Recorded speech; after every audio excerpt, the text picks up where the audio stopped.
pal. Kevin, FastLane. Another event's in the books, Kevin. Yep. 2023 is nearly over. We're ticking along. And tonight we've seen another one. Pal, how are you? Another one. I'm great, pal. WWE FastLane 2023 is in the books. Quite the show. I'll say that. I'll start by saying that. It was quite the show. We had a lot of interesting moments. We have a lot of things to talk about. Let's just get right to it. Let's talk about how they started the show. That's the introduction of Jade Cargill. Well, let's get to it. What do you think? I like that. I want to be nice and clear. That was a great start to the event, I must say. Now, what you thought of the event after that, we'll get to. There was ups and downs, ebbs and troughs of this show. But how they started this show, I don't think they could have done better. You introduced your new powerhouse star of women's wrestling. Your star comes out, gets out of the car and arrives wearing like full. It was almost like wrestling gear, but not wrestling gear. And Triple H is there. Shake my hand. Welcome to WWE. Kevin, when you saw that, what were your ruthless opinions, pal? I mean, it's kind of like a rollout for like when a new like athlete signs, or like an NBA player or whatever, or like a soccer player joins a new club. It's kind of like that. Jade Cargill's getting that big free agent rollout. She's being treated like a big star, rightfully so. I mean, as she is. I'm watching that and I'm thinking, okay, she's clearly going to be a big deal in WWE. Now, the question is, what is that going to look like? I don't know. But there was some verbiage here from Corey Graves. And, you and I are big on dissecting Corey Graves' verbiage. We've been doing that notoriously throughout our run these last 10 months. And here he is again with this verbiage saying that Jade Cargill, wrestlers in the locker room are going to be lined up to challenge Jade Cargill. So my question to you is, what does Jade Cargill have that wrestlers are lining up to challenge her for? Is she a women's champion? Does she have like the fountain of youth? Is she is she like I don't know? Is beating her giving you a trophy? Are you getting elevated to Hall of Fame status? Why is the whole locker room lining up to face Jade Cargill? We will see. Now, I concur with you on that. I guess the whole thing now is just Jade's come in. Oh my God, it's Jade. So there's that. Obviously, there's the initial, oh my God, she's going to be a big star. Yes. But as you say, I mean, as you're hinting at, let's see what they mean by that. Let's see whether there's a character, there's a direction, there's something that just, I guess maybe because she's like the new kid on the block almost, and like this, coming in with such hype, wrestlers want to have a match. I guess that's what our friend Corey Powell, one of the trash men's, implying, I think. Because it's not just because of her build, because we already have Raquel Gonzalez, Rhea Ripley, Bianca Belair, who are all similar builds, and not because she's the only woman who looks like she does with muscles. I think it's because of the hype. I'd imagine if I had to, break down why Corey Graves said that. If we could do a whole show breaking down some of the stupid things Corey Graves says, this wasn't too bad. That's what you mean. No, that wasn't too bad. But I'm listening to that. I'm like, okay, she's just started. Like, can we give her a moment to have like a match? Can we see her have an entrance? Can we see something for her, a promo, a face-off, anything before the whole locker room's like tearing down walls to get to Jade Cargill? Like, in my opinion, it should be the other way around. Jade Cargill should be the one that's like anxious to get in the ring with, Rhea Ripley or Bianca Belair. But nevertheless, what do you forecast for Jade Cargill? Let me ask you that. Go ahead. Okay, can you just picture this? It's backstage, it's Monday Night Raw, wrestlers, you're Becky Lynch in the locker room, Natalia's there, Raquel Gonzalez, they're throwing each other to the ground, slamming people into chairs. It's like a brawl-out fight situation with Punk and the Elite and all that, and Ace Steel and the wife's dog, and people getting bitten, and they're all fighting for the right to face Jade Powell. Corey Graves walking past with his lunch. Like, oh, damn, what's happening over there? It's like Becky throws Raquel through a wall just to fight Jade Powell. Pal, this is WWE. This is Nick Khan's vision. I forgot the question. What did you ask me, pal? What do you forecast to be Jade Cargill's like first 6 or so months in WWE? I'm interested to see like how fast they flick the switch with her, because we know what like the rocket ship push looks like. We've seen this before. Maybe she'll wrestle at Survivor Series. Like she'll be like the star attraction of a women's Survivor Series match and eliminate an entire team. Maybe she'll have a winning streak, squash everyone. Maybe she'll eliminate 15 to 20 women in the Women's Royal Rumble. Something, I don't know. Personally, I want to see her team up with Bianca Belair. I just do. Now, whether they join Lashley's group, I think that would be a great way to bring her in. I do. Because you can just stick Jade Cargill on her own on Raw and say, it's Jade, pal. Look, she's muscles. It's Jade. She used to be in AEW with Tony Khan. It's Jade. You can do that. But I think with Lashley, you have Belair and Jade, and like they make that a real like powerhouse on SmackDown. That's my opinion, at least. I prefer to see that than her on Raw. Because Kevin, who's on Raw? Becky Lynch is on NXT. Rhea Ripley's feuding with men. Who's left? Natalya? Yeah, right. And that's the rumor that she's going to be on Raw. So I don't know. Yeah, I'm kind of in that same boat. I mean, is Raw starved for star power?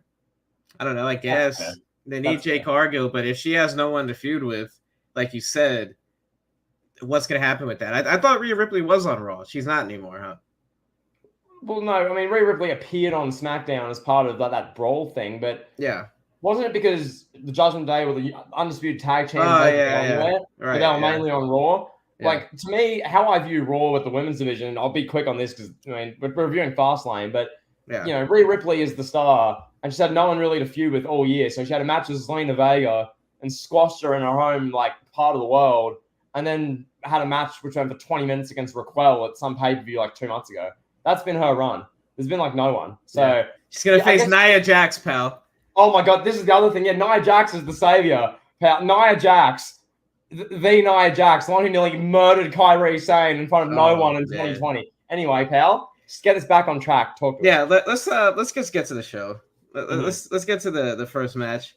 Yeah. So we saw Cody and Jey Uso versus Damian Priest and your boy Fergie, Fergal Devitt, Finn Balor. This match was hot.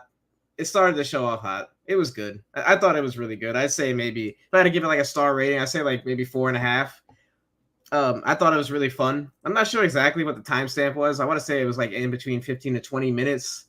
Yeah, it was about 20 minutes. About 20, yeah, it was good. There's a couple things I want to note here that I wrote down. So usually you're the one that does this, and now the roles have reversed. I'm writing down ridiculous notes, and I have a lot. So one, there was a spot where Rhea Ripley, she grabs Damian Priest's Senor Money in the Bank briefcase, smacks Jey Uso in the forehead with it. Jey Uso kicks out. And then Rhea Ripley just puts on like the worst acting I've seen in WWE TV all year long. She's like freaking out, screaming. Yeah, I know. I'm like, okay. Like Jey Uso lifted his shoulder up at a 2 count. Like, it's all right. It's gonna be all right, you know. And then he had the crossroads on the table to Priest. That was vicious, pal. And then I mean, I want to say this about the overall. The result. Cody and Jey Uso winning the tag titles. Is it ideal? Is it something that we thought would happen? Maybe not. But it has me invested in the tag team titles. Like, I just wasn't invested anymore in seeing Fergal out there holding a championship. Like, I didn't care. So, but what did you think about the match? Well, Kevin, let's keep it all the way real with the tag titles.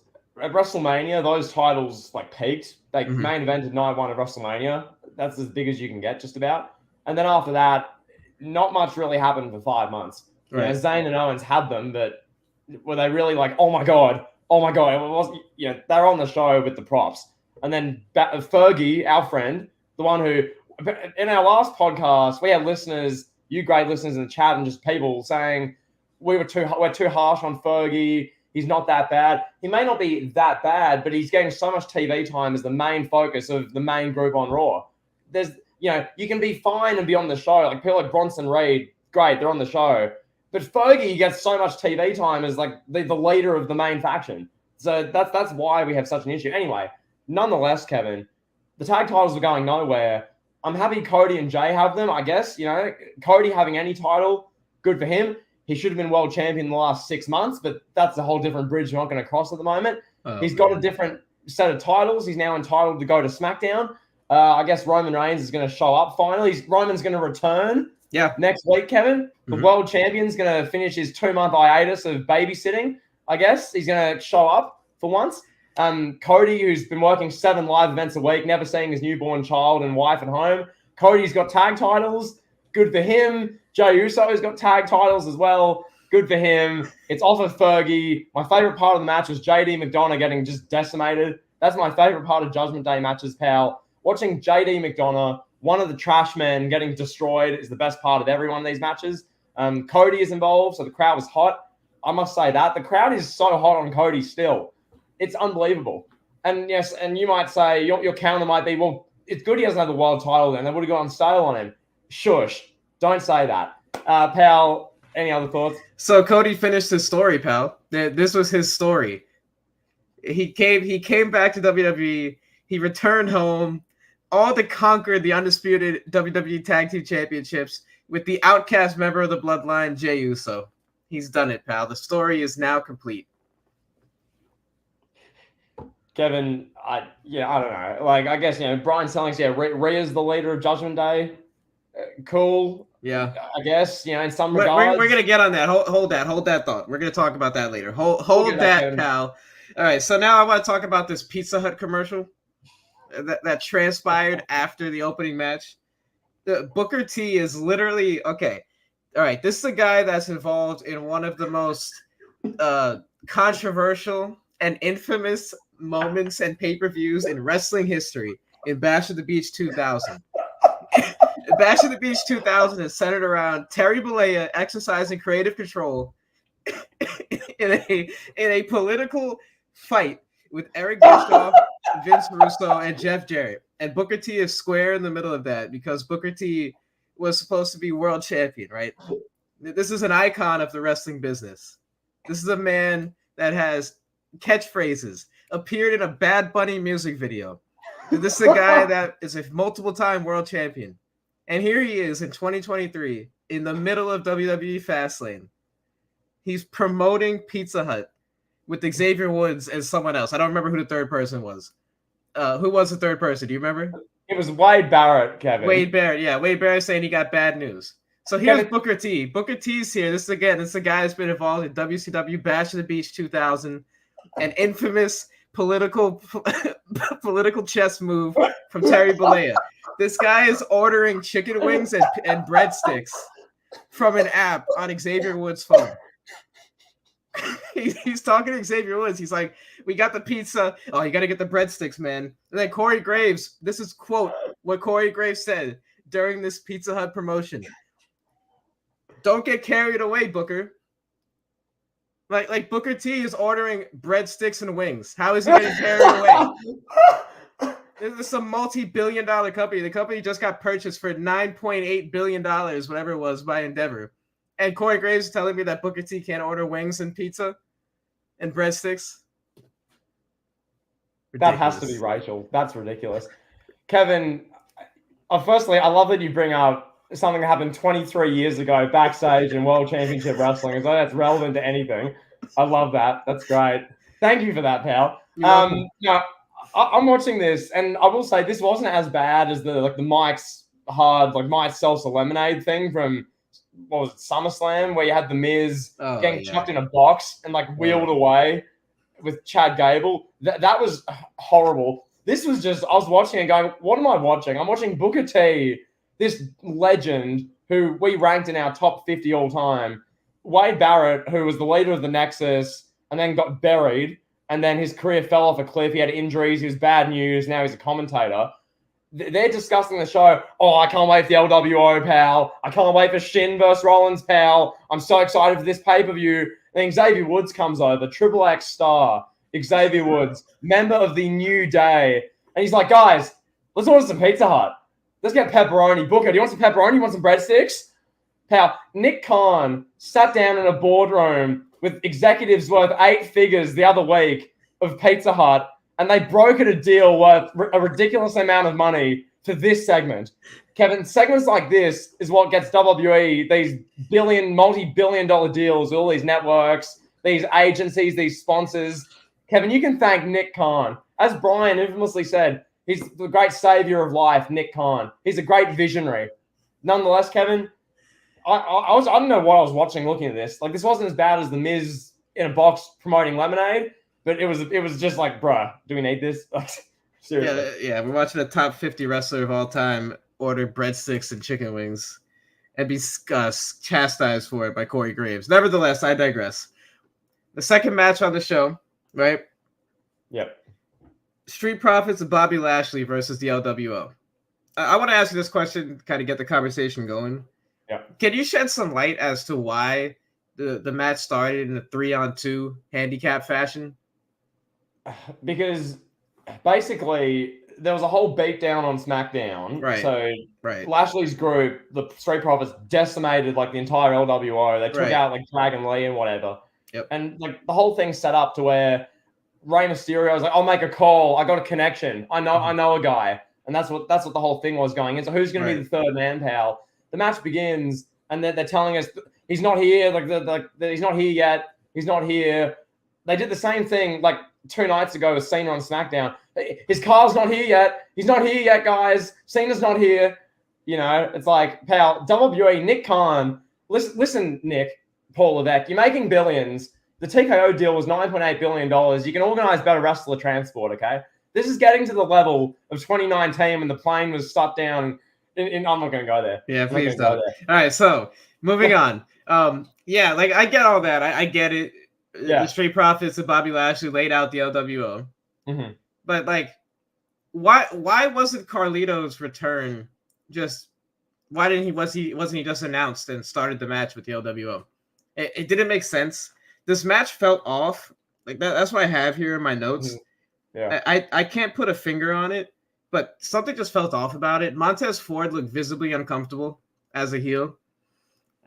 I don't know. He looks like it just doesn't feel natural. Like the Street Profits, they were having fun, and it looked like they were really enjoying what they were doing as baby faces, and they were good acts. Like now, it just looks like they're just acting and playing a wrestler. You know, doing like a cosplay of a wrestler at this point.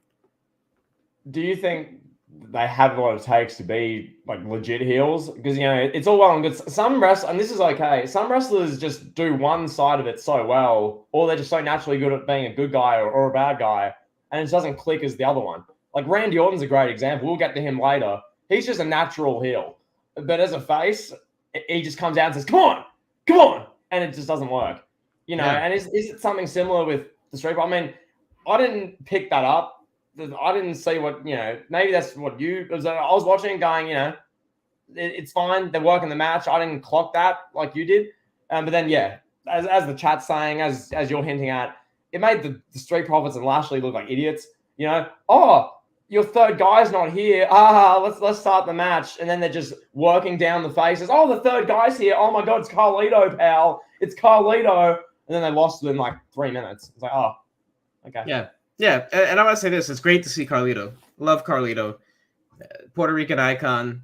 One of the best wrestlers, or one of the most notorious and most remembered wrestlers from the mid-2000s. He's back. You know, he had been signed with WWE for some time, like 6 months or so since Backlash, and they didn't know what to do with him. So here they figured out a way to get him in there.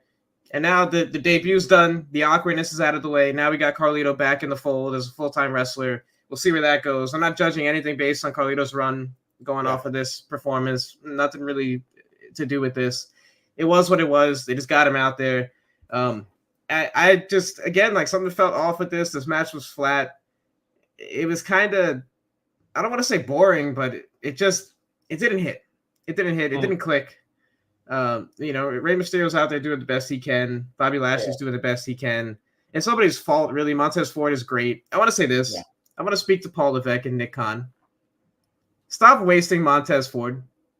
This guy is a legitimate single star, a legitimate top flight babyface if given the opportunity. I don't know what they're doing. I don't get it at this point. No, that's fair. I mean, for years now, like when did the Street Profits come in? Like 3 and a bit years ago? Like 2020? They came up to the main roster? And it's been this ever since, really. You've thought, oh, when's Montez going to break out? When's he going to have that singles moment? He had a match with Roman Reigns like a year and a bit ago, I think. And everyone loved that. That was a great showcase that he can be like a star. But, I mean, I have hopes for this Lashley group. I do. I think this could be excellent. If you make it a massive group, don't just have it be like a 3-person thing. Get Trick Williams, get Mello Hayes, get Jade Cargill, get Bianca Belair. Make this like the stable. This should crap on Judgment Day. This should be bigger, better, cooler. Just all of it. Hopefully they go all in with it. No pun intended, pal, Tony Khan. But we'll see. We'll see. I think it's fair what you're saying as well. I agree. Absolutely. I want to say this too about Carlito. The new theme music is nice. Classic Puerto Rican salsa music. Love it. But the way I look at it is like if the old theme music isn't broke, like why fix it? I was just like, I want to hear Carlito's old theme music. I don't know. It was just a little thing, little nitpick. I'm interested to see what Carlito does. All right, pal. Now, let's talk about this women's triple threat match. Charlotte versus Asuka versus Io Sky. I'm gonna be honest, this match bored me to absolute tears. I know people are gonna say this is a 7-star match, great match, one of the best matches of the year. I get it, all fine and dandy. No rhyme or reason for it. Io Sky won. Bayley helped her, even though Io Sky told her not to help. And then I guess we're gonna get some tension with Bayley and Io Sky. Cool, story's there, written on the wall. Can clearly see it. But this is a real problem with WWE PLEs in 2023. Every show, seemingly, the momentum gets halted by a women's match. We saw it most, I guess the one that stuck out the most was SummerSlam with Ronda Rousey and Shayna Baszler. That literally just stifled the entire momentum of the show. The show never picked up, and the crowd was dead all the way up until the main event and even through the main event. It wasn't that bad on this show. It was shorter of a match, but they got to figure something out. They got to figure out a way to make these women's matches more important. But Kevin, how do you think? Is it stipulations? Because I mean, the talent's there. I mean, like these are great like female wrestlers, right? It's not like they're bums. Like we're not watching Michelle McCool versus Layla, right? Like these are actually like better talents, So like, what can they do? Is it storylines related? Do you think it's the positioning on the show, how long the match goes? Like if this match was 10 minutes short, this went for like 17, 18 minutes. And they gave them a good lengthy bit of time to put on a good match. Like the star rating was probably like Art will put in the chat. I'm sure this is like 3.5, 4 stars. Like it's a good like match if you just look at it in isolation. But as a whole show, that's what you're saying. It's like, can they do something different? Can they enhance this? We're not saying it's like bad. We're just saying this can be better. This can be really, something can be done, surely, right? Yeah, I don't know what that something is. I don't know. I don't really know. They have like, I don't know. They just don't have a lot of characters with depth in the women's division. Storyline is the obvious answer. Add a better story, but what do you do with story? I don't know. I mean, if you look at the bottom line and the stats and the reality behind it, the women just don't draw as much as the male wrestlers do. So I don't know. It's a really it's a tough area because you want to have you can't have a PLE in this climate, this day and age, without a women's match on it, because then everybody will freak out on the internet, and people will talk like WWE stock is going to go through the just into the basement through the toilet if they don't have a women's match. So it's a tough road to navigate. I don't know what they could do. Kevin, I don't want to be overreacting here, but I mean, Becky Lynch was someone who just missed out on my top 50 and nearly, similar with yours, just missed out on yours. Is it fair, or like nowadays, last couple of years particularly, she's either the only or one of the very few current women's wrestlers who's capable or consistently is involved in good stories, or stories you can at least remember, or just generally? Because I'm thinking with her, what makes her stuff different? Like the stuff against Tiffany Stratton, I could explain to you the story very clearly with that recently. Stuff with Trish, I can explain the story there. With Belair, I can explain the story. Most stuff Becky does. That's why, in my opinion, she's the best female wrestler of modern times. There's stories, there's memorable stuff. A lot of what we get now, like the story for this match, was literally Bayley and Charlotte had a promo segment 2 weeks ago, and Charlotte was like, "Oh, we're the 4 horsewomen. Oh, Bayley, you're taking a back seat to Io." And then Asuka's there, I guess, and then Io's the champion. Cool. And that's the Yep. story. And Dakota Kai's there with a knee brace, and then they have a match, and then there was Bailey was involved. That was literally what happened. I'm not even being a smartass. That's literally the story. It's and true. that went 20 minutes. I don't know. I'm going to park it there. I don't know. Yeah. There's not really much we could say. Nothing really we could add. Pat McAfee came out next.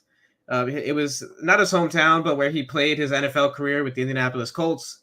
Yeah. He's back in his city, per se. Got the hometown boy reaction. They loved him out there in Indy. The only thing I have of note here is, first in England, at Money in the Bank, John Cena comes out and he's like, England deserves a WrestleMania. And then we get Pat McAfee here in Indiana, and he's coming out. He's saying Indiana deserves a WrestleMania. What's going on? We got first Cena openly lobbying for a country to get a WrestleMania, and then now Pat McAfee is lobbying for a city to get a WrestleMania. I'm confused. Well, Kevin, I guess that's the easiest carrot you can give the live crowd. You guys deserve a WrestleMania. Yeah! I guess. I mean, Kevin, this is AEW. Pat McAfee would come out, Nick Khan walk on the stage, say, you're fired. McAfee would have to trudge through and leave, and then Nick Khan would be doing the cha-cha slide in front of the Indianapolis faithful. If this is AEW, that's what they did with CM Punk. The executives were dancing when he got fired. I don't know. Nonetheless, it was nice seeing McAfee. I like seeing him on TV. He was an amazing commentator. Like, McAfee's commentary work was incredible. I miss him on commentary so much. It was cool seeing him. That's all I'll say. Absolutely. Cool. Absolutely. Art says, what's next? WrestleMania in Riyadh, Saudi Arabia? Kevin, Yokozuna versus Steve Austin. How's the main event? Why not, pal? Hey, put Mr. Perfect out there, too, while we're at it. Pal, Ultimate Warrior versus Rick Rude. Main event. Yeah, steel cage match, pal. Pal, Andre the Giant versus Terry Bollea, pal. One last time. Run it back. Oh, my God. All right, pal. So now is really the match of the night. The highlight of the night, the highest point of the night. John Cena and LA Knight versus Jimmy Uso and Solo Sikoa. Talk to me, pal. Kevin, I like with this. Now, we'll get to this next episode. You posted a video yesterday regarding John Cena, which is doing great views. Check it out if you haven't, regarding John Cena and why it was good he never turned heel. Cena's coming out. Kevin, if you were playing a drinking game for the words greatest of all time during this 25-minute block, you'd be passed out in the hospital. Yes. This was ridiculous. Yeah. I know it's an MO of commentary to say Cena's the greatest of all time, because you can't say Hogan is, because Hogan's racist and he's evil. You can't say Steve Austin because of things you've mentioned on your channel. The Rock doesn't care to show up, so he's not the greatest. You can't say Ric Flair. There's too much scandal there. And I guess Undertaker has political opinions, so it can't be him either. So Cena's the greatest of all time. I guess. I don't know. And we got told that about 45 times. You know, you may think Cena's the GOAT. He's a definite case, as we'll get to in about a week and a bit from now, with our top wrestlers of all time. But my God. Nonetheless, that aside, this was fun. You know, I'm coming around to LA Knight more and more. Like, I know a few months ago, I was a bit like, you know, Knight, cool. He's a good, lower card guy. He's getting reactions. Cool. But seeing how they worked this match, Cena was this old dude getting beat up. He's got his bald spot. He's crying. He's on the ground. You got these Samoans ruthlessly beating the piss out of John Felix Anthony Cena. And then LA Knight, gets the hot tag. LA, I don't know, he's build his physique, how he carries himself, how he engages the crowd. It is just good. It just works. It works for just wrestling generally. So Kevin, I'll ask you, pal. What were your ruthless thoughts? Did you have a favorite part of this match, pal? Did you enjoy Paul Heyman calling Roman Reigns on the phone, pal? I'm going to answer your question. I want to say this. You forgot one fatal flaw in John Cena's character that we can't mention, or else our channel will get flagged. So there is one fatal flaw on Cena's character that might disqualify him from the GOAT case. So yeah, I don't know who will be left with then. We can't have Shawn Michaels in the GOAT case because he fornicated people's wives 25 years ago. So I don't know. So yeah, I digress. My favorite part of the match was the way that Pat McAfee was roasting Paul Heyman. Like, I don't know if that's my favorite part of the match, but that was fun. And I don't know if Paul Heyman's doing that on purpose, coming out with the white hair. He looks different. Like Pat McAfee said, he's aging in presidential years, pal. So yeah. I'm gonna just go off my notes here. I'm gonna read them rapid fire. First thing I had, John Cena's entrance is iconic. One of the best entrances of all time. It's so nice to see him have an entrance and the entire crowd is behind him. This is the desired reaction that WWE wanted for all those years, and now we're getting Yeah. it, and it's just great to see. Give the GOAT his flowers, pal. LA Knight is a bona fide stud. It's just that's just it is what it is at this point. Like we had talked about it, what 3-4 months ago, we were like, is LA Knight a main eventer? Can he sustain it? And I think he showed now that he can sustain it. And on that point, the way WWE built this match, the way they did it, I think was intentional to test how over LA Knight is. Where they did the basic like 1980s NWA South wrestling tag team match where you got Cena getting beat up, you got the heels cheating, you got LA Knight arguing with the referee. Cena's doing the so close, so close. Yeah. Can't tag him. They went for like 10 minutes, whatever it was, just Cena getting beat up, barely missing tags. They're doing all that to test to see if LA Knight is actually a big star and the crowd will actually respond to him. I think it would have been a bad look if the crowd had gotten bored with this match. But as soon as LA Knight got the tag, it was crazy. The roof blew off the building. It was hot. LA Knight came in. The match got rolling. It got off to a good start. Or I'm sorry, it got off to a good pace or whatever at that point. And the baby faces get the win, as we expected. Roman's going to be mad next week when he returns. And I want to ask you this. What do you think about LA Knight showing up in a meat stick car? Phenomenal. That is how you work a sponsorship. That is better than Xavier Woods ordering breadsticks and garlic bread and pizza with Booker T and Wade Barrett. That's better than whatever they did at SummerSlam with The Miz. That trash. Kevin, that's how you own a sponsorship. I bet Slim Jim, they're watching that going, yeah. Oh my God. That's great. Yeah. We forgot to talk about how Michael Cole and Corey Graves, they had Pizza Hut delivered to them in the middle of the show. That was egregious. I just want to say that. We don't need to talk about it. Yeah. I got to talk about this backstage segment with Damian Priest and Rhea Ripley and the Judgment Day. This is what we're talking about here, right? I told you we would hold off on talking about Rhea Ripley being the leader of the Judgment Day. Yeah. So I thought it was ludicrous the way that this segment was booked, the way that Damian Priest has been booked since winning Mr. Money in the Bank or becoming Mr. Money in the Bank. Rhea Ripley's just like, here, give me the briefcase. Give it to me. Like, it makes Priest look like a punk, Like it's not even about it being a woman or anything like that. Don't take it the wrong way. But it's like Rhea Ripley here is punking out Damian Priest, telling him, no, you're not cashing in. Like, what is that? This is your Money in the Bank briefcase holder. This is a guy that, like, in theory, he should be trying to be world champion. And he's just, like, handing the briefcase over to Rhea Ripley. Because she said, give me the briefcase. Like, I don't get it. Kevin, do you think that's their way, and we'll get to the ending of the main event in a moment, do you think that's their way of justifying another ending with Rollins not even being able to stand up, being physically decrepit, beaten, mist in his face, he can barely see the world champions, he's a sitting duck ready to lose, and there's just no cash in? Do you think that was their way of just trying to justify that? Because for a second straight show, I watched that main event, as we'll get to in a minute, I'm like, this is a joke. Like Priest not even coming out at all makes this whole thing seem ridiculous. Like, if I'm Priest in kayfabe, I'm saying, get stuffed, mummy. I'm cashing in on this guy. He can't stand up. He needs a wheelchair. Anyway, carry on. Yeah, and like, okay, Rhea Ripley's the leader of the Judgment Day. Can we expand on this storyline? Like, what does she have over Damian Priest? That Damian Priest is just sitting there taking that disrespect and taking that order, What I want to know that.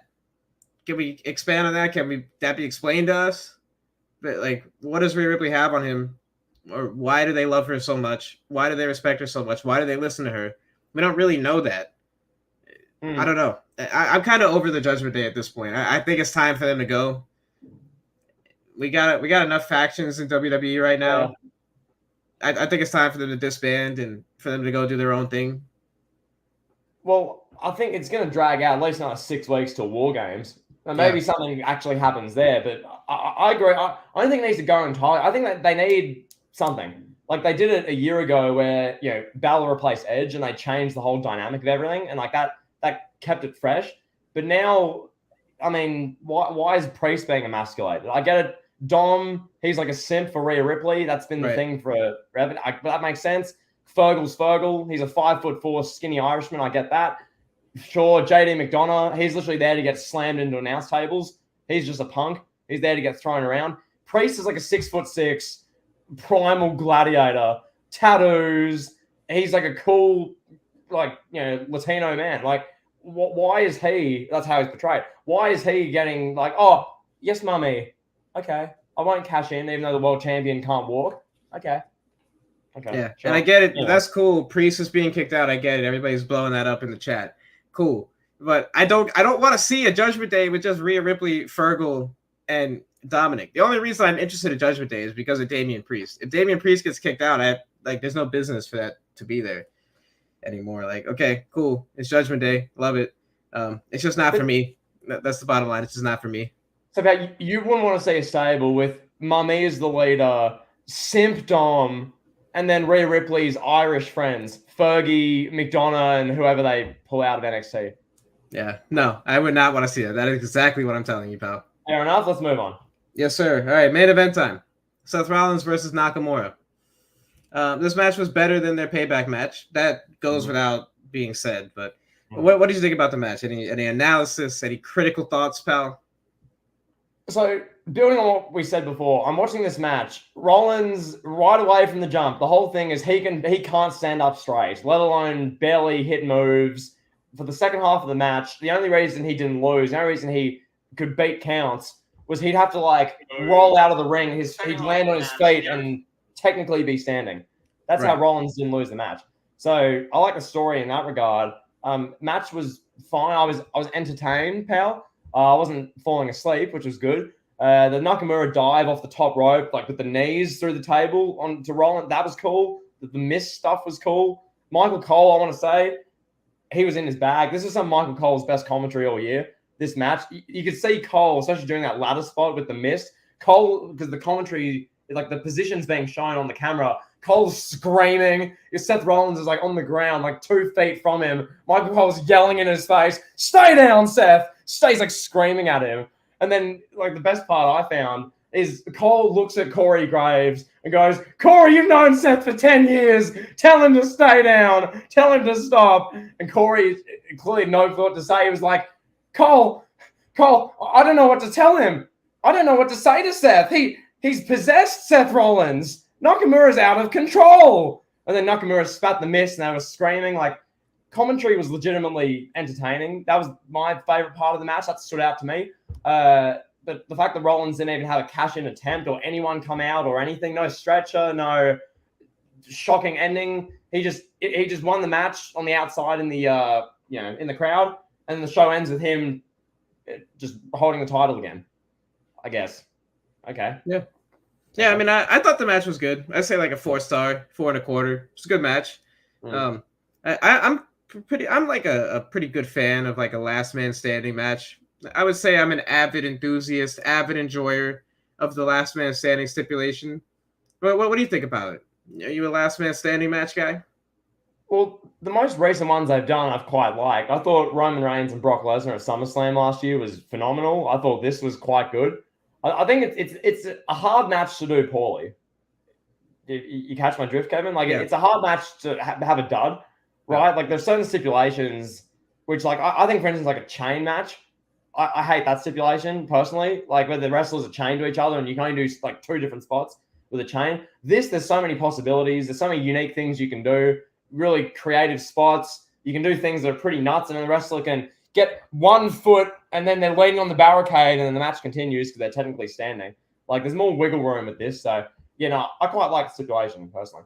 Yeah, I do too. And yeah, I know Priest was injured, but still, okay, he injured his knee. He's saying in the backstage segment that he wants to cash in and he wants to try to win the title. And he's just saying no or he's just staying back there because Rhea said no. So, I don't know. Interesting. It is what it is. I guess that's a good cover-up. for the whole Damian Priest thing. Okay, he's injured. He can't go out there. He can't cash in. Like, he wants to be healthy as champion. Yeah, they got to buy time. They're waiting for Bad Bunny to come in so we can get Priest versus Bad Bunny. You think that's going to be for the title or not for the title? I think it'll be for the title. Yeah, they're going to find a way to get the title on Priest. You know, they'll do something. I don't know when that's going to happen. Maybe WrestleMania. I assume Bad Bunny's not coming in. I don't think he's coming in for anything other than WrestleMania or SummerSlam at this point. So I don't know. We can fantasy book that later on. I want to talk more about this match though. Okay. The Rollins Nakamura match. It felt like, I don't know. It felt like they were kind of going through the motions, for lack of a better term. Like they were just playing all the hits. It's like when you go to like, I don't know. It's like if you go to see, I don't know, Red Hot Chili Peppers, and they play the hits. They play Californication and, you know, Under the Bridge and all their songs. They just do it, and everybody goes home happy. That's kind of what we got here. We got a table spot, we got the ladder spot, we got the announce desk spot, we got the spot in the crowd, and that was it. Everybody went home. Everybody went home happy. Everybody went home singing Seth Rollins' theme song. Like, I think the match kind of accomplished what it was sent out to do. I don't think it needed to be much more than this, really. I don't know if it could have been much more than this. Kevin, I'll ask you this, and Chad, if you think I'm overreacting, and yes, also we know Gunther, and Kevin, I'll challenge you on that first. With this world title thing with Seth Rollins, the story is he's limping through pay-per-views. Like he's hobbled his way through the last two. Against Balor, he barely escaped the Judgment Day. He nearly got injured during those matches. He fluked wins against Balor. Now he's barely surviving. He can barely walk. Do you think, Gunther's just going to squash him? I mean, that's where I think they're going. I think Gunther will squash him at WrestleMania or before then and win the title. That's what I think they're going to do. I think it's going to be a 5-minute decimation. But so Gunther wins the Royal Rumble? I mean, he came runner-up last year. I can see them doing it. Gunther just wins the Rumble next year. I can see it. Yeah, or Punk, your boy Phil Brooks, Rollins versus Punk at WrestleMania. I don't know. We're going way off the rails. We're going way off the rails. Yeah. I don't know. Why else would Priest be Mr. Money? Why else would Priest be Mr. Money in the Bank if they're not going to do a Bad Bunny match? Like I don't know. I don't see why else he's Money in the Bank. Like he's not really a top star. You know, for being real about it. He's already 40, so I don't know. That's the only thing I could see them doing. Like, unless Priest's just gonna hold the briefcase and not cash in and just have it expire or a failed cash in. Well, Kevin, if I'm being right now, I mean, this can change. I've seen Priest being Money in the Bank. It's like a prop for the main act on Raw to continue keeping them somewhat fresh. And that's what's been at SummerSlam. It was tonight. They had the backstage segment. It can be a thing for Priest to leave the group, I guess. Yeah. I don't see. I mean, if Priest cashes in, has a legendary run, and beats Bad Bunny in the main event of SummerSlam next year, then I mean, hats off to you, pal. Yeah. But I don't envision. I picture him failing a cash in somehow. Like, that's how I do. That's the only other thing it could be, a failed cash in. Like I don't see Priest winning the title and going into WrestleMania as champion. I just don't. I don't see that, or SummerSlam or any big pay-per-view. I just don't see that in the cards. Like I don't see Priest versus Gunther being a night 1 or night 2 main event for WrestleMania 40. I don't know. Yeah. That's just me, pal. All right, go ahead. Yeah, get us back on the rails for a second. I want to make one more point to kind of wrap up FastLane, sort of, and then you can, Kevin, say whatever you want to as well after this. Yeah. I'm happy Survivor Series. Well, they're building towards Crown Jewel now. They're doing a Saudi show November 4, I think, in like 4 weeks.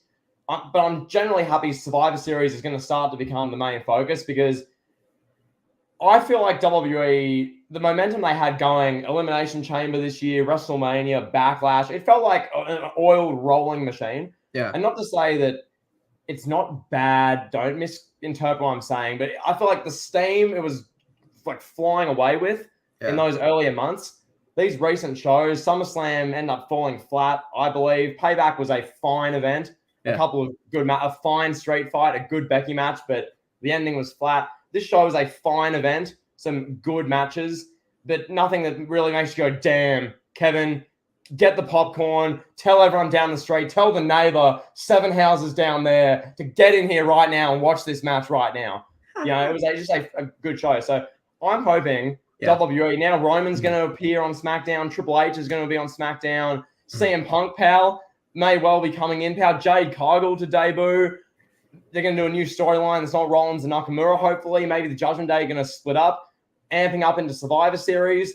I'm hoping now we can really transition and get back to like kind of the big stuff, the real meat on the bone content.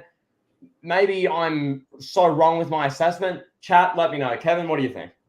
Yeah, pal, I don't know. Yeah, can you repeat the question? Can you repeat that again?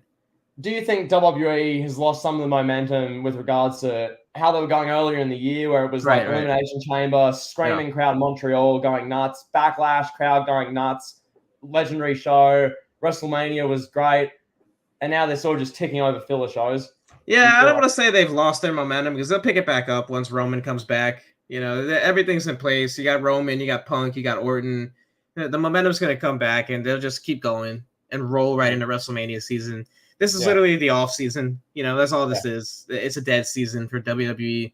The intrigue is not at its peak. I thought Fastlane, for what it was a fine show. Like, I don't know. I give it like a C+, B-. It was fine overall. No, what do you think? Any final grades? Any final thoughts?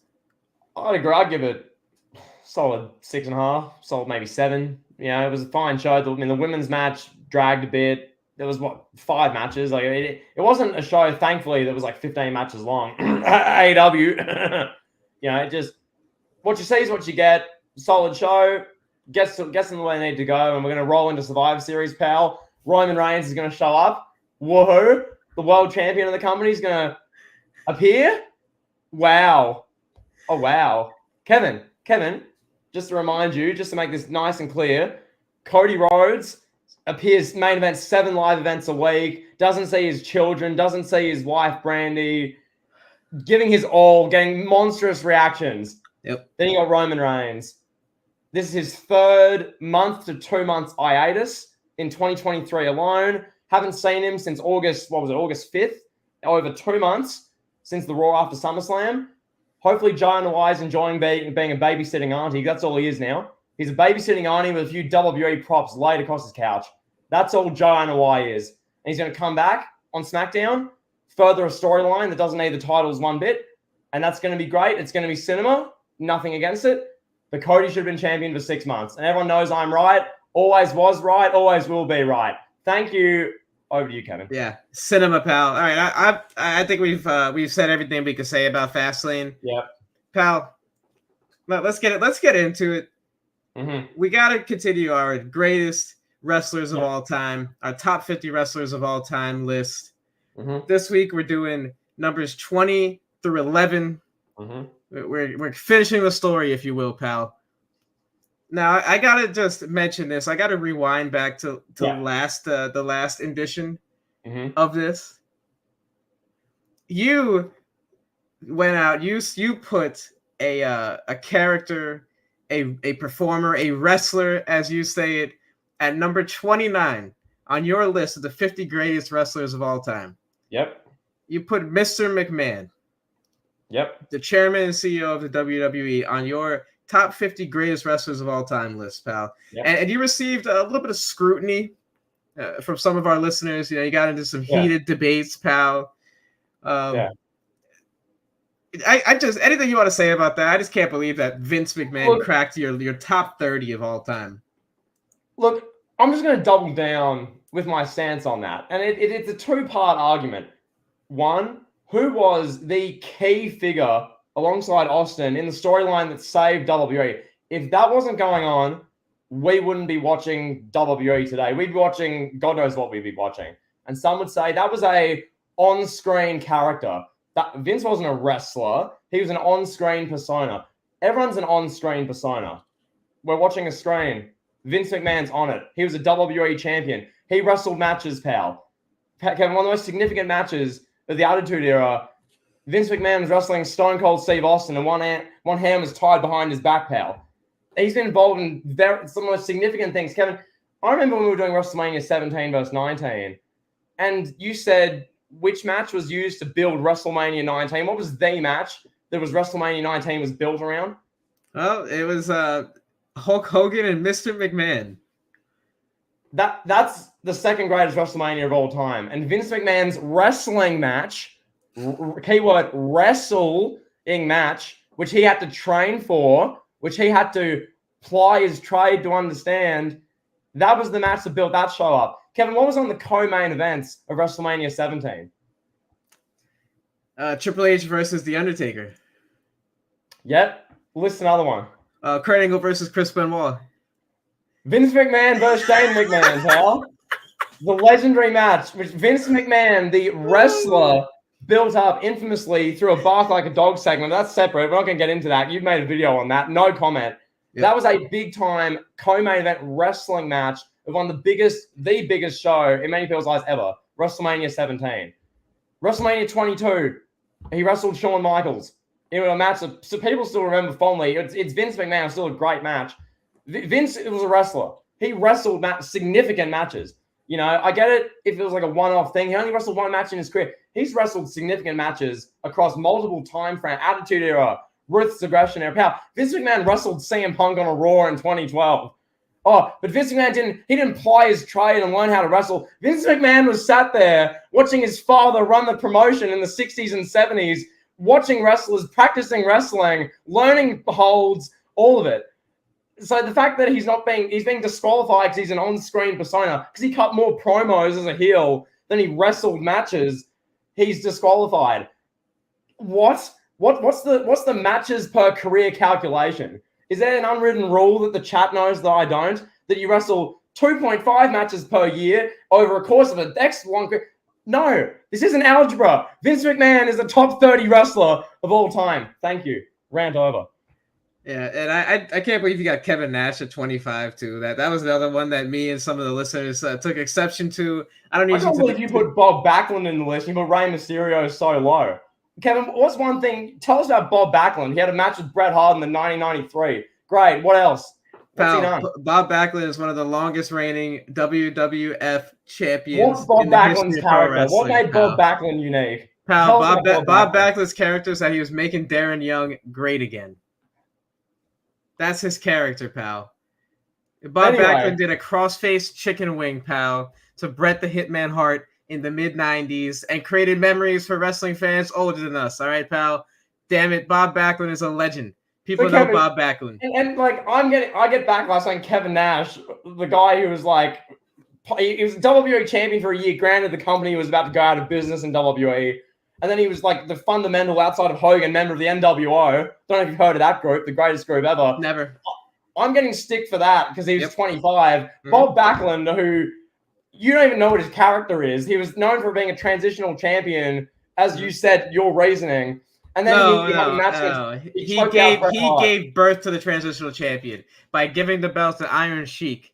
He created the transitional champion. He was not a transitional champion. He was a long-standing top draw. Pal, let's well, then is Pedro Morales on your list? He held the belt for like 4 years.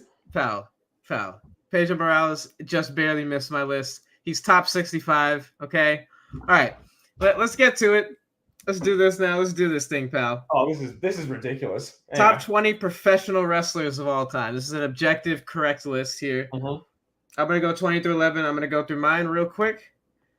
At number 20, I have a man who is one of the greatest of all time, a member of one of the greatest factions of all time, is the father of a ton of viral moments, okay? One of the most synonymous memes just in the history of pro wrestling, in the history of wrestling and culture. This is a guy that is notorious for not trying for years at a time and still being better than 75% of the locker room at what he does. This is a guy here, Randy Orton, number 20, the man that owns the greatest finisher of all time, the RKO. Wow. Okay. Just come on, it's the RKO. This guy, he could do it all. You know, he's had incredible moments, incredible matches. The biggest knock on him, really, and the thing that I think holds him back, in my opinion, for being in the top 15, top 10, is the lack of a WrestleMania resume. He doesn't really have a big-time WrestleMania match. He's had good WrestleMania matches, you know, with CM Punk. That's one that's like, it was a good match. With Seth Rollins, it was a good match. With Undertaker, it was a good match. But Undertaker's had better matches, and that match is a little bit further down in the pecking order of all-time classic Undertaker WrestleMania matches.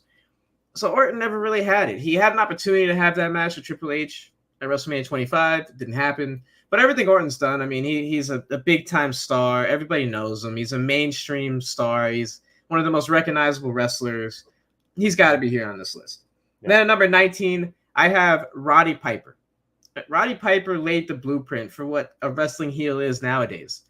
Jon Moxley, CM Punk, Brian Pillman, The Miz, all these guys got their shtick from Roddy Piper in terms of the character work and the show, the Piper's Pit.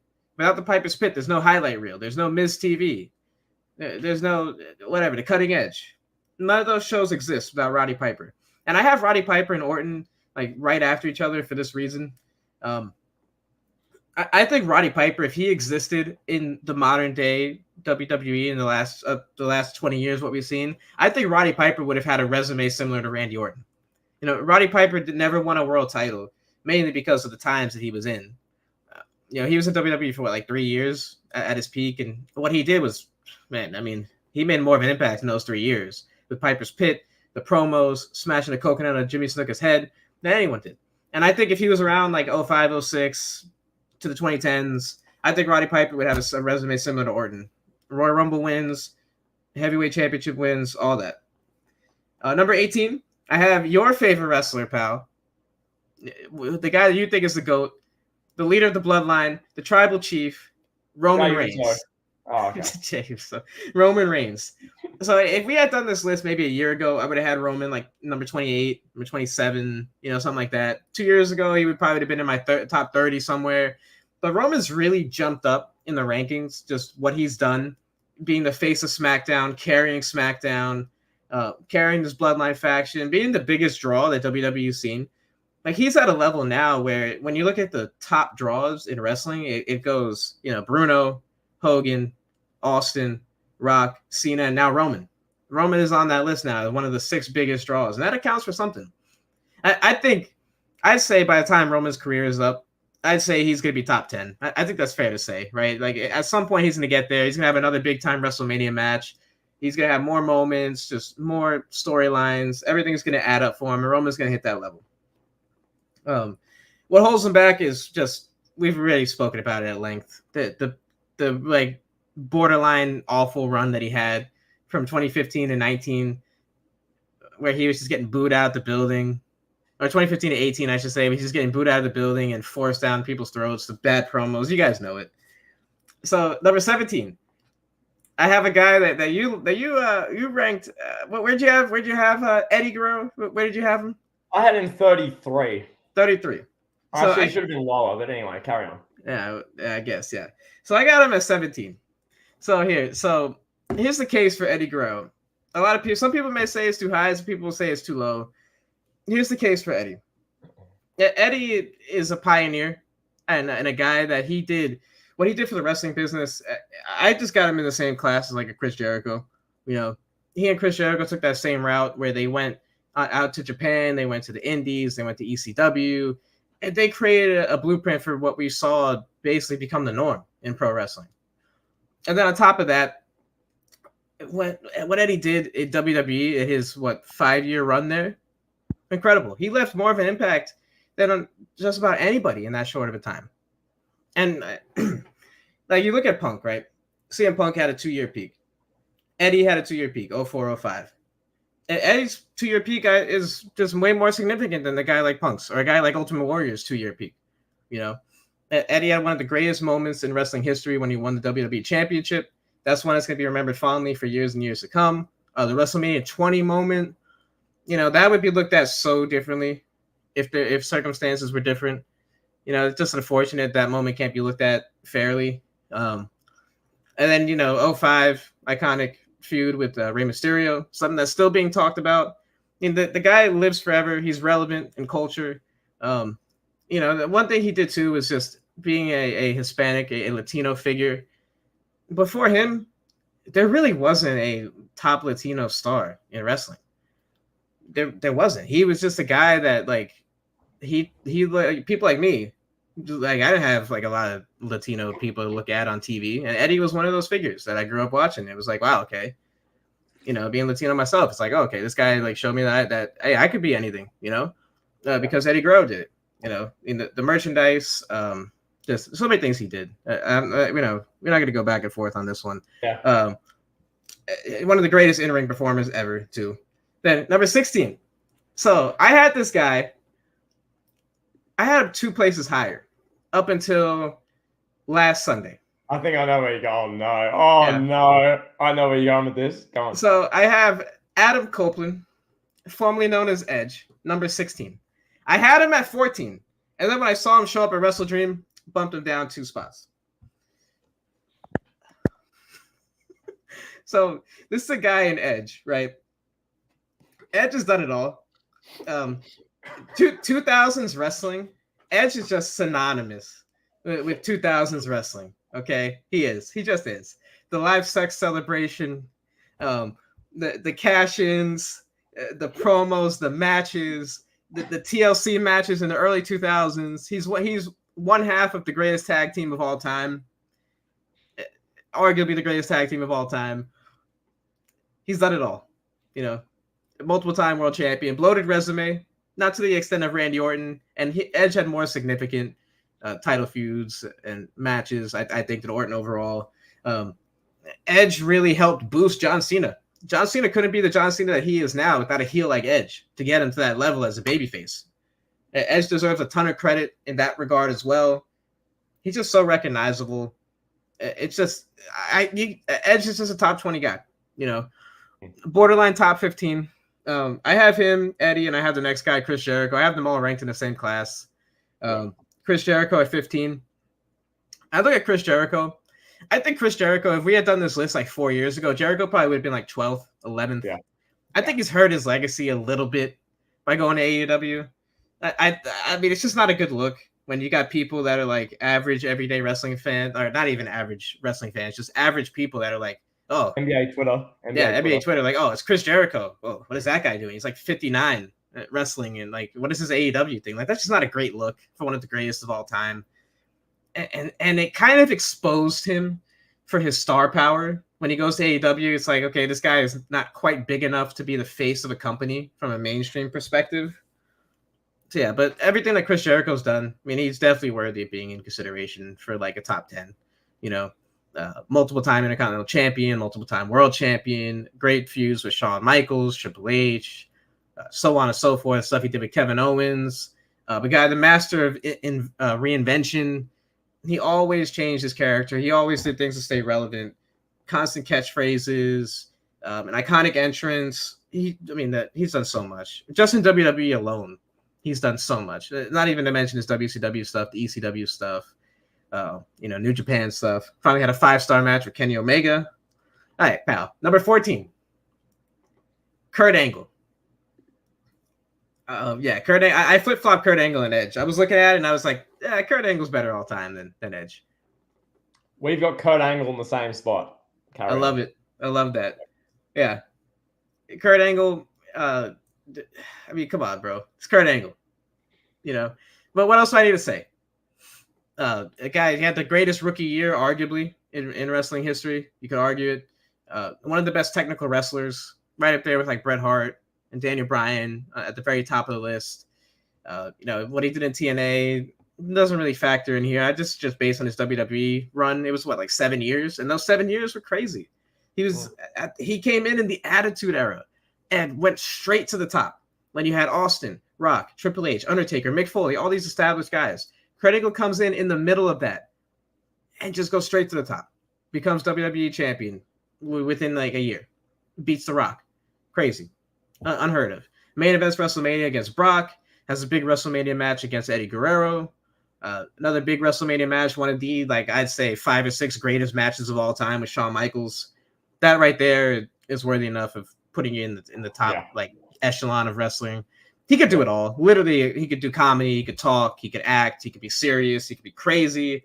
And now he has so many moments that go viral now. Like, there's like at least 1 million Kurt Angle clips that go viral. Just him on perks going crazy, screaming at Randy Orton, whatever. He's a legend. Come on. 13, Andre the Giant. This guy was the face of the WWE before Hogan got there. He was like, not even the face of WWE, the face of wrestling, really, before Hogan and Flair. Like in that 70s period. Andre the Giant, WrestleMania 3, the body slam, that storyline. Without that, who knows where wrestling would be right now, honestly. Like, who knows what wrestling would be if it even would have became a thing, if we even would have a Monday Night Wars, if it wasn't for that WrestleMania 3 match and moment. That's arguably the most important match in wrestling history, that Andre the Giant Hulk Hogan match. He's such a draw. People still talk about him. They're making documentaries about him. Some might say I have Andre too high. I don't know. I don't think so. I think Andre is one of those guys that's just, without him, there is no wrestling. I think those guys deserve respect, you know. Mm-hmm. Number 12, I have the CCO of WWE. Oh, okay. The CCO, the Chief Content Officer, Paul Levesque. Wow. Triple H. Wow. Number 12. I almost put him in my top 10. I flirted with it. I thought about it. I wanted to have him in my top 10. I took him out after a little consideration. I mean, this guy, he's one of the most like 5 or 6 recognizable wrestlers alive right now. Wow. Everybody knows Triple H, you know. Everything he does is big time. That's big. Huh? Yeah. That's big from you. That's big. That's a big placement for Paul Levesque. That's interesting. Carry on. But is that too high, you think? We'll get there. We'll cross that bridge when we get there. This should be interesting. Yeah. This guy is he was on top for like 15 years, just about. And I mean, bro, how many people did Triple H put over and make them big stars? I get it, he buried Booker T. I get it. I understand that. Fatal flaw in his resume, his legacy. The Katie Vick thing, not great either. But he put over Benoit, WrestleMania 20. Batista, 21. Cena, 22. Then did this. Then 10 years later, not came back, but stayed around, stayed relevant, stayed on the top, and made Daniel Bryan at WrestleMania 30. The guy lasted for generations. Everything he did was important. Every time he was on screen, it was believable. He looks like a wrestler, acts like one. He's won 13 world championships, 14 world championships.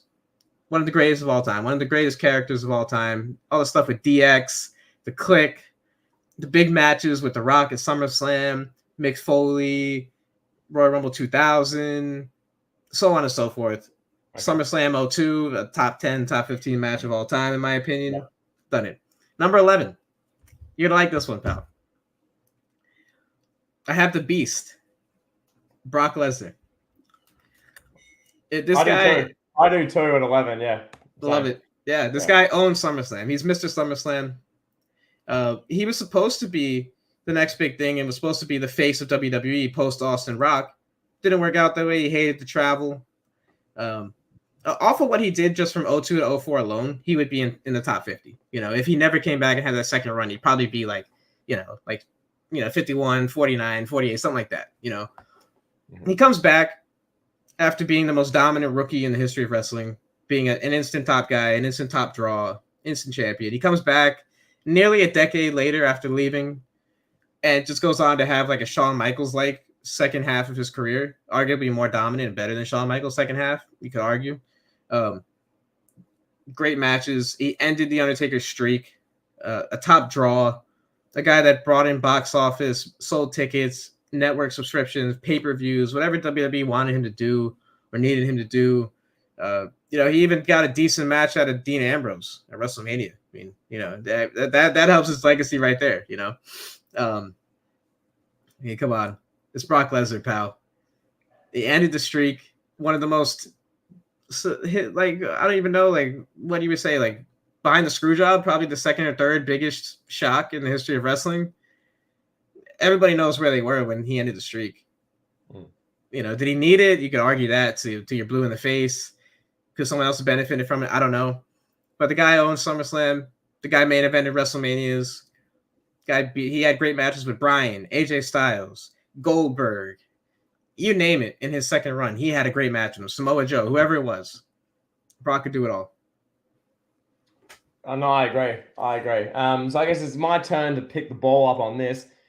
Just to make clear now, you had Kurt Angle 14, as I said, I did too. You had Brock at 11, I did too. The one that surprised me there was Triple H not making the top 10, personally. Yeah. Uh-huh. I just view Triple H, he's a top 10 guy. I'll get to more of this next episode when we do our top 10. I just view he's a top 10 all-time just wrestler in every facet. I got him at 12. It's not far off. I know. It's not like you had him 50, but you gave a glowing resume, a glowing CV of the WWE's chief content officer. I think I agree with JK in the chat. Too low, personally. That's just me. But I'm not going to kick up a stink, pal. It's okay. So, time for my 20 through 11. Will anything in here be as controversial as the Vince McMahon at 29? Let's find out. So, for me, at number 20, let's kick this thing off. This guy you had at 19. I've got Roddy Piper. You gave a very glowing account of everything he did and was a part of. I'm not going to restate all of it, bit blow for blow, but for me, the impact at the sort of first few years of WrestleMania, particularly WrestleMania 1, but just during that mid-'80s time period, is just so profound and so understated in wrestling. Like, this guy, as you say, inspired so many. He was so impactful in that regard that I think he's definitely a top 20 impact of wrestling all time. When I look at this list and what he did and who he inspired, CM Punk, Jericho, there's so many wrestlers, like the loudmouth, the talkers, using the microphone. He was a big catalyst for that and really embracing that, the talk show segments. The coconut thing is just legendary. It really is. So for me, Roddy cracks my top 20. I was thinking to have him higher, but I look at the guys above him. I'm like, I don't think it's fair that he's like 15 or anything like that, but I think he's worthy of top 20. You had him 19. Shouldn't be too much argument there. So all good. No freakouts yet, pal. We're all good. Not yet. Yeah, we're good. I'm just reading the comments right now.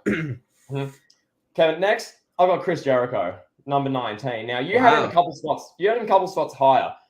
For me, I looked at Jericho and I vividly remember 2019 and the start of 2020. And everyone's saying this guy is one of the GOATs. He's a reinvention icon. Look what he's doing for AEW. He's their first world champion. He's the face of this new thing. He's worked in Japan recently. He had the list thing. He was, worked with Edge in 2010. He was, that heel in 2008. All the things he's done. And then I think about, and maybe this is recency bias. Maybe he's a few spots too low. I think about the NBA Twitter thing and everything that kind of happened in the year or two after with Jericho. And granted, he's had some decent things since. Like, it's not just been all bad with Chris Jericho. His stuff with Ricky Starks, I thought was quite good. And some of the AEW things there. But my God, that NBA Twitter incident has honestly probably dropped in 1 or 2 spots on my list. Having just a sea of regular people watch him and go, who's this fat bum Jericho? What is this rip-off, knockoff AEW, WWE? What is this? That hurt his legacy. Additionally, Kevin, the infamous incidents involving him on Twitter in 2020, the fact that he wasn't wearing his concert didn't have masks, pal, infamously scandalous. Are we allowed to mention where his wife was on January 6th? His wife's political opinions, pal. These are all valid reasons why he's number 19. So, with that being said, Kevin, the delivery of that was ridiculous. Thank you for that. I appreciate it. Brian, what take is worse? Cena versus Theory main eventing or Vince top? Easily Cena and Theory main eventing. That was the worst thing I've ever said. Vince top 30 is legitimately good take. Nonetheless, Jericho's 19. Let's move it on. Jericho had a great career, legendary career, as you beautifully read out. I've got him 19. He's top 20 all time. There is nothing to scoff at the top 20 all time. Next. This one, similar to you, actually. When you said this, I burst out laughing because it applied to me. This wrestler showed up at WrestleDream on... I've got Adam Copeland at 18. Now, Kevin, he's done a lot as well.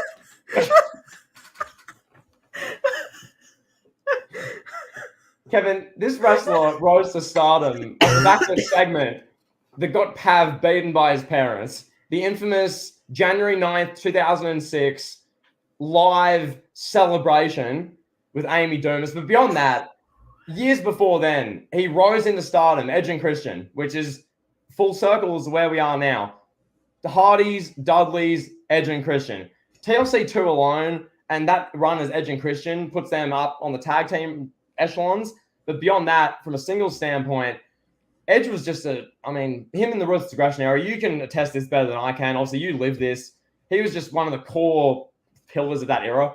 be that on SmackDown, the early sort of portion of the 2000s, or on Raw with Amy Dumas, with the Matt Hardy drama, with Cena, pal. Who can forget that, pal? Amy Dumas. And nonetheless, he main evented at WrestleMania. Kevin, I think one of the most underrated WrestleMania main events of all time. I was there in the building for that. That's great.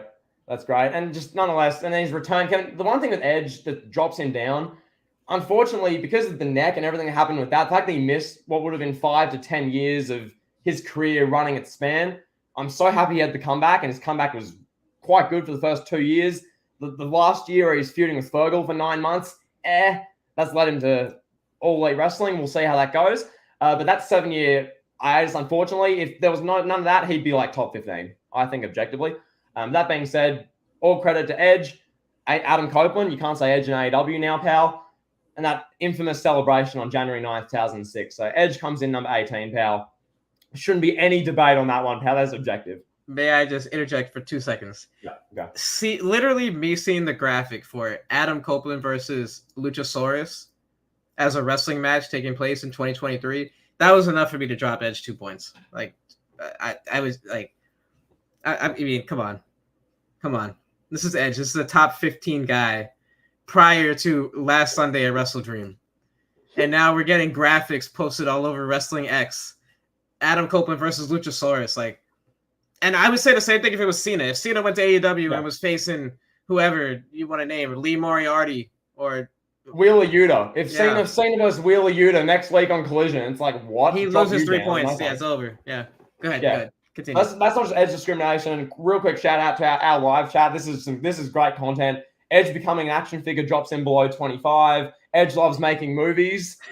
Oh my God. Okay, Edge stole another man's girlfriend. He dropped 20 spots. So shout out. The chat is cooking right now. Him stealing another man's girlfriend is literally what made him a Hall of Famer. If Lita did not cheat on Matt Hardy with Edge, Edge would not be a first ballot Hall of Famer. I don't think. He became a first ballot Hall of Famer on the Rated R Superstar thing. Like, what would have been his gimmick if Matt Hardy and Lita got married in an alternate universe? What would have been Edge's gimmick, pal? Oh, I'm Edge. I come out to Rob Zombie music, pal. Like, I don't know. Go ahead. We move. So, Kevin, you had the nice scandalous take there. I'm going to move on to a scandalous individual. This man in the early 2000s, backstage, took a dump in another wrestler's bag. I've got Randy Orton, number 17. Now, you had Eddie Guerrero at this spot. You had Eddie at this spot. I'm not going to debate that. We addressed Eddie an episode or two ago. Respectfully, I would not have him that high, but you gave your reasons. I thought that very fair reasons.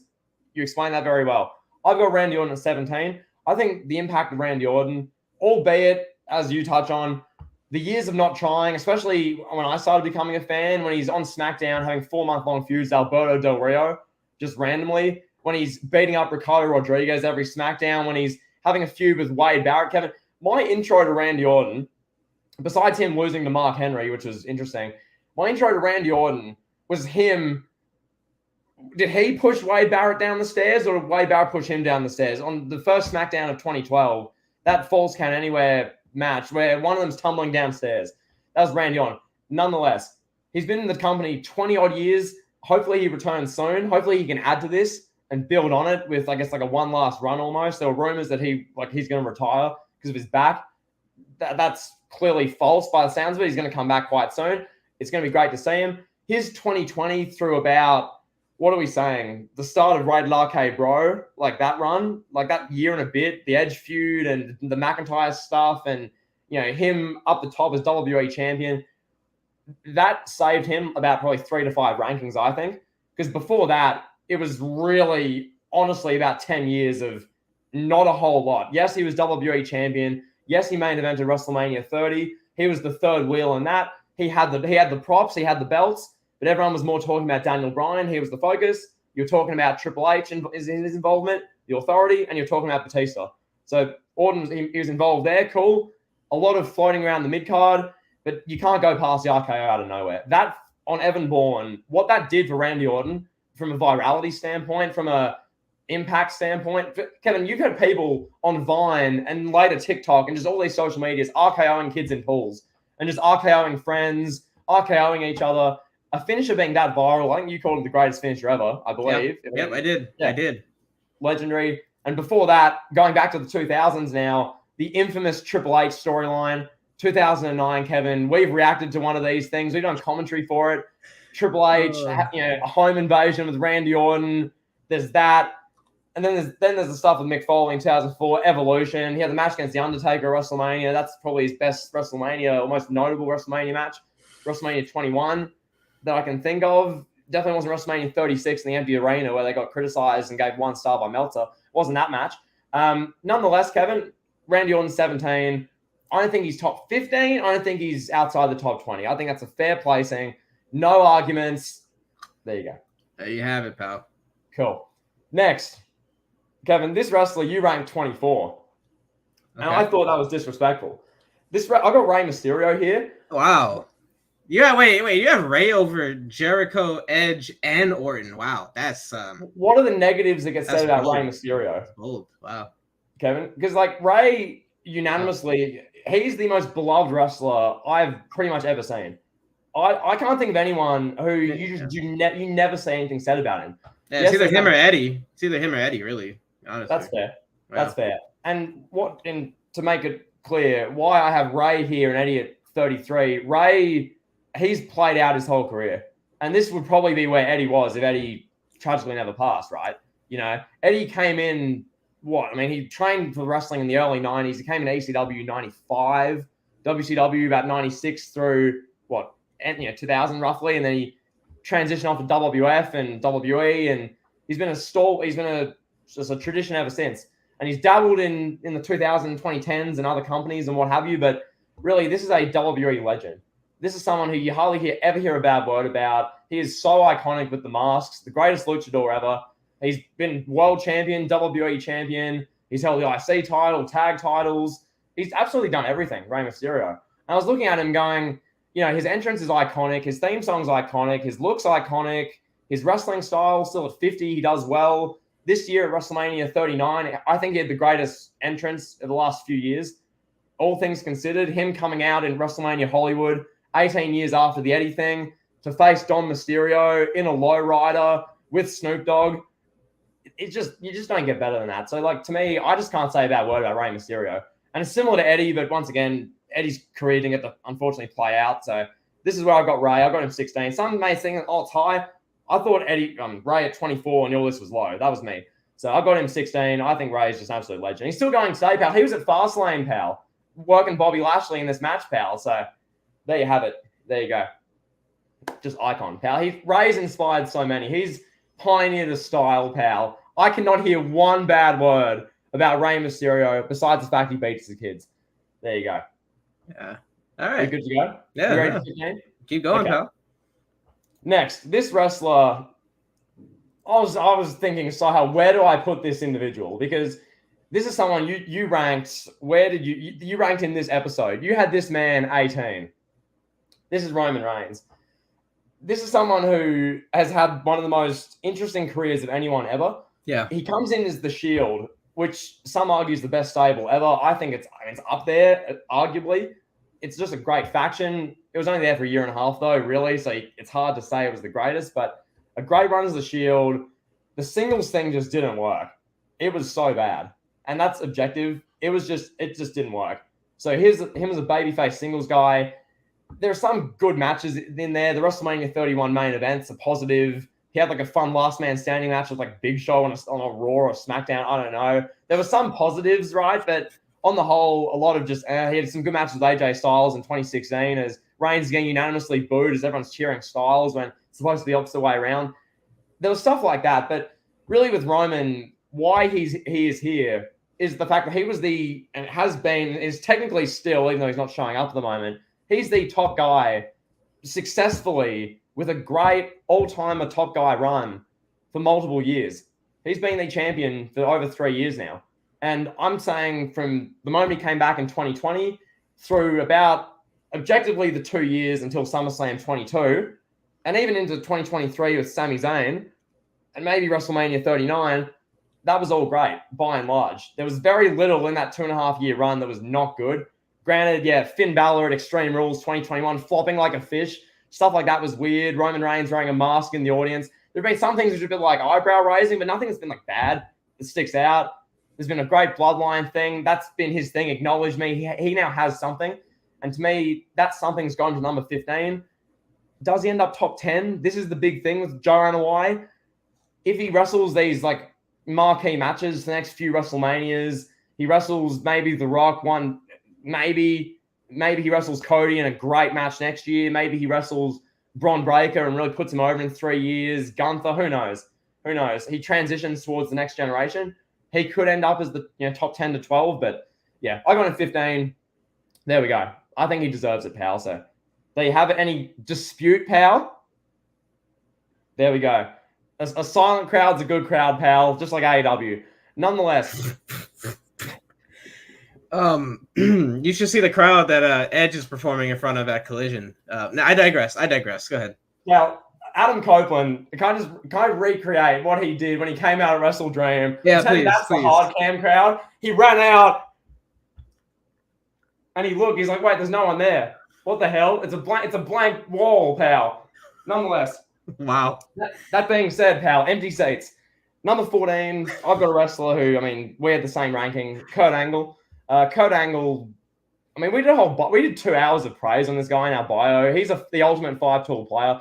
I think with Kurt, as JK said in the chat, if he was in WWE for like maybe 10 years, because he was in WWE 6 or 7 years, if he was in WWE 10 years, I think he's top 10 all time. He was that great at everything. Yeah. He was a great entertainer, a legendary entertainer. Just he got entertainment like that. Not a lot of wrestlers click at entertainment like that. He was so good. His in-ring, I mean, Art Carter, I think Art's watched near enough all his matches and like ranked them as part of a series. Art knows, the chat knows, a wrestling master. He was a phenom in the ring. And you've listed the matches in your ranking. I'm not going to just restate the same matches, but here's some incredible matches. The TNA stuff was, some stuff was really good. Some stuff, Samoa Joe, when he came in and, some of the matches he had, especially late 2000s. There's stuff, main event mafias, and there's stuff with, he had a feud with Lashley in 2015, pal. And Angle was always around the mark in TNA. He was always doing something. Some of it clicked, some of it didn't. There wasn't anything egregiously bad off the top of my head. There's no like Jeff Hardy Victory Road thing in there for Kurt Angle. There's nothing like horrible that I can think of. But nonetheless, I think Angle, he's a top talent all time. I think he deserves the 14th spot. I think that's fair. That's not insulting, pal. I think he's a Mount Rushmore all-time, overall, everything encompassing wrestler. But as a 5-tool player, as an in-ring technician, it's one of the greatest to ever do it. So That being said, Kevin, we move on. This wrestler, you didn't list in yours. You got this wrestler in your top 10. I know who this is. I know it. It's okay. Bret Hart. Bret Hart, right? No. Kevin. No. Macho this Man? Wrestler, I've got Randy Savage. Yeah. Once again, we did a bio on Randy Savage as well. And it's so interesting reflecting on this guy because he's the greatest Intercontinental Champion of all time, or arguably one of them. He was involved in one of the great storylines of the Golden Era. That storyline with Hulk Hogan. He was a larger-than-life personality, a 5-tool player. He had so many great qualities. His sort of fade out from WWE was a bit weird. We've discussed this. It's a bit sort of, Yeah. And the fact that he just basically got blackballed, he was in WCW for a bit and yada yada, but it's sort of just nothing more. He had that run from mid 80s through very early 90s, just awesome all time, like a top 10 all time run for 6 or 7 years. Great main events, yada yada, but it sort of just ended after that. I'm not saying he needed to come back to WWE in 2005 and wrestle for 3 years. I'm not saying that, but just something. I don't know. I guess bridges were burnt. Clearly, stuff went down that we don't quite know. Things have happened with this wrestler. It's clear. But once again, same with Kurt Angle. As a talent, all time, he's one of the absolute greatest to ever do it. Nothing but love for Randy Savage. Him at 13 is not sliding anyone or him or at all.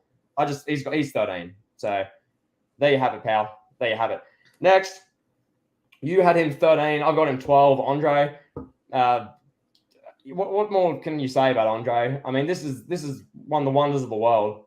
This is someone who is so larger than life. This is the epitome of larger than life. Yeah. And we use that term with guys like Batista and these jacked wrestlers. This guy was 7'5". I don't know how many pounds. It depends who you ask. 500, 600 pounds. in my metrics, like 250 kilograms. He would literally drink a can, like a 24 pack of beers in like one sitting. He's a once in a lifetime freak of nature. And as a wrestler, he didn't lose for 15 years until what you mentioned, WrestleMania 3, the body slam and all that. The impact that had is so significant. As far as impact on wrestling, that beyond near enough anything else besides, screw job and maybe one or two other things. But yeah, I've got to really respect Andre. As Art Carter says, the first real mainstream wrestler. Yeah, absolutely. Yeah, that's, nothing but love for Andre the Giant. Just phenomenal. So Andre's 12. And 11, I've got Brock Lesnar, same as you. Brock, I mean, I feel like I've praised Brock so much. We have on this show. Brock is just an absolute legend. He's a once in a lifetime athlete. I'm so happy and appreciative I get to still see Brock. And maybe when WWE is at Perth Stadium in next February, I might get to see Brock wrestle in person, which would be amazing. Like, seeing this once in a lifetime specimen. He's 46, 47 now. I don't know. He came in when he was in his early 20s. He's had a legendary career. He's done MMA. He's done football. He's done it all. But with the wrestling stuff, his, as you say, 2002, 2004 run alone puts him top 50. His 2012 through 2023 run puts him objectively in the top 15. And yeah, I've got an 11. There's not much he couldn't do. I think, Lesnar over Andre. Lesnar he had more matches that you can think of. I just think Lesnar did more. He did more. He was more versatile. Andre is a once in a lifetime athlete person. So is Brock. They're one spot apart. It's nothing crazy offensive, I don't think, but they're both legends. So there's my number 11, pal. There you go. There it is, pal. All right, so that's gonna do it for this rendition of Elite Heat. Mm-hmm. And we'll be back. We got a fun episode of Elite Take to look forward to for this coming week. That's going to be a great episode. We got some great scandalous, scathingly worded questions. I can't wait to talk about that. So well, Kevin, before we sign, I just want to give one quick teaser for that. Kevin, there's some, the topics I listed on the live show, but on the post, but CM Punk, there's a lot about there. We're going to unpack Riddle. Kevin's got some things to say on him regarding the recent releases. Kevin and his family love Matt Riddle, so we're going to deep dive on that. Dolph Ziggler, there's some things we need to say now that he's gone, and will probably be Tony Khan's next action figure. We'll get to that. We need to double down Adam Copeland. Kevin, we just do. You want to double down on Adam Copeland. We just have to. And Kevin, NXT is the most stacked show ever this week. You've got two of the 6 greatest wrestlers. I don't want to spoil it. 2 of the 7 greatest wrestlers of all time appearing on NXT this week, just to beat Adam Copeland versus Luchasaurus in the ratings on Tony Khan's birthday. So there you go, pal. There it is, pal. So this is it for the podcast portion. We'll probably stick around. You want to do a little chat for a little bit, or you want to get out of here? Yeah, I want to address something. JK is still bothered by Kevin Nash being top 25. I am too. I am personally bothered by that. Okay. Now, there was a lot of criticism as well. The fact that I love I did this. The fact that Kevin Nash and Vince McMahon are above CM Punk. That one's raised eyebrows. Did any of them storm out on their contract and not appear for 7 years in their prime? I'm just gonna keep it real, Vince McMahon storm out, pal, in his prime. I love that. Answer me that. And Kevin Nash, okay. Human trash, sure. But if we're basing off the human trash side of it, Hogan, Steve Austin, and a bunch of the guys in this list are disqualified. Ultimate Warrior is not even going to be on the list then if you're basing off the human side of it, right? So it's that's a tough one.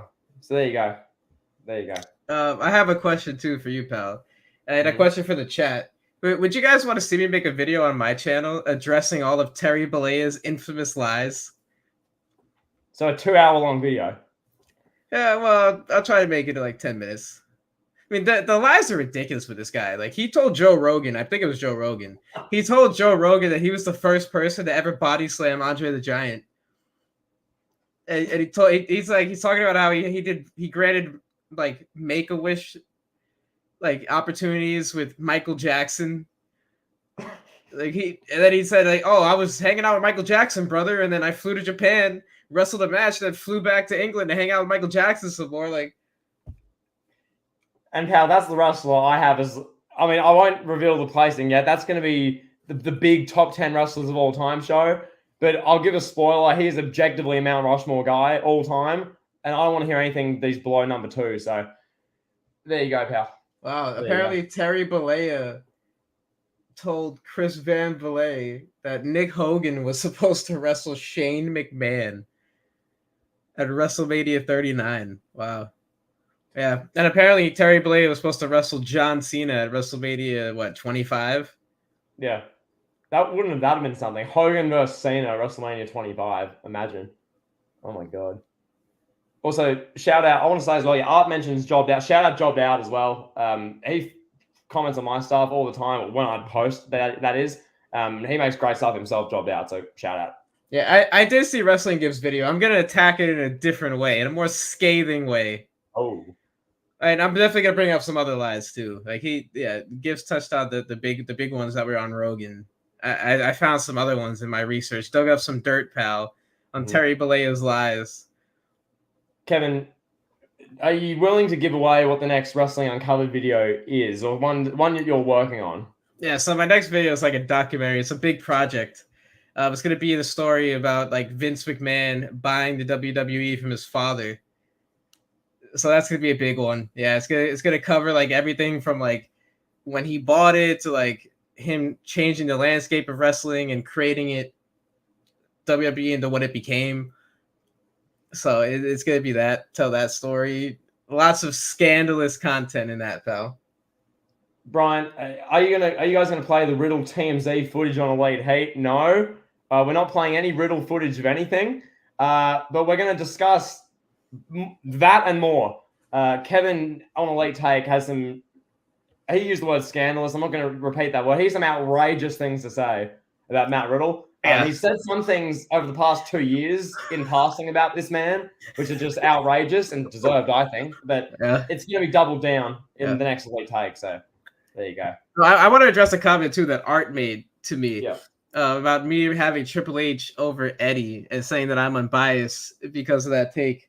I mean, I try to keep it fair. Call it like I see it. I mean, Art, where would you rank Triple H? I'm curious. If Triple H being 12 is egregious to you. Oh, Riddle is starting a cannabis company. Yeah, WWE missed a major opportunity. They could have got into the medical marijuana field and had Riddle be the ambassador of it. But then, of course, he would have done too much coke and probably not showed up for the press conference or threatened to beat up somebody at the cannabis company or a media guy or whatever, you know. Kevin, I remember on Twitter like 2 years ago, when Riddle forgot his line, he literally forgot his line in a backstage segment versus Asuka and walked off. And poor Asuka was left there. Like, generally, what was that? I on Twitter went, that was an unprofessional dog act from Riddle. He needs to apologize. And then Twitter, I got thousands of replies saying that I know nothing and that it's part of the show and Riddle's fine and all this.